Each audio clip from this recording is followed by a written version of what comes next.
আসসালামু আলাইকুম, কি অবস্থা? সবাই কেমন আছেন? তো রিসেলারদের জন্য আজকে আরেকটা ভিডিও, সেটা হচ্ছে আপনার কোনো ক্লায়েন্ট তার পূর্বে একটা ডোমেন ছিল অথবা তার ডোমেনে ভুল ছিল, সে চাচ্ছে ডোমেন নেমটা ফুল চেঞ্জ করার জন্য। ধরেন আমাদের ডোমেনটা হচ্ছে সেবা20e.online, আমাদের ডোমেনটা হচ্ছে মেন ডোমেনটা হচ্ছে সেবা20.online, এটা এখানে এক্সট্রা এসেছে। তো আমি এটা ডিলিট করে দিব, তখন হচ্ছে আমার আগের ডোমেনটা হবে। অথবা এটার জায়গায় যদি আমি নতুন কোনো ডোমেনে করতে চাই, ধরেন আপনার ক্লায়েন্ট আপনাদের টিকিট করে বললো যে আমার আগের ডোমেন ছিল সেবা20.online, এখন আমি চাচ্ছি pdsewa.com এই ধরনের ডোমেন এড করে দেবেন।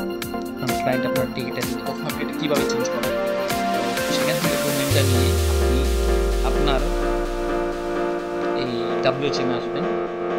WHM আসার পরে ক্লায়েন্টের ইউজার দিয়ে অথবা ডোমেন নাম দিয়ে এখানে সার্চ করবেন। ডোমেনটা সার্চ করার পর তো এখানে প্লাস আইকনে ক্লিক করবেন। প্লাস আইকনে আসার পর যাবেন মডিফাইতে যাবেন।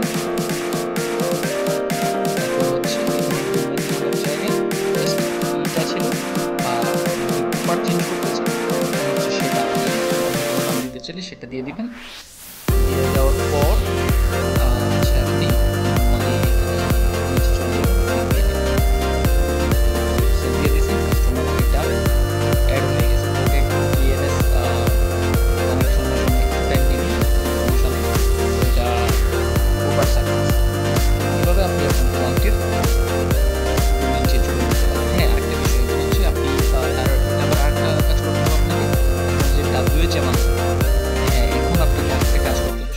আপনার যে WHMCS আছে, তো সেখানে চলে যেতে হবে আপনার ক্লায়েন্টের পোর্টালে।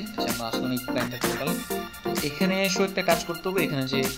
এখান থেকেও ডোমেনটা কাস্টমারের চেঞ্জ করে দিতে হবে, না হয় কাস্টমার কীভাবে বুঝবে তার পোর্টালে যে ডোমেন চেঞ্জ হয়েছে।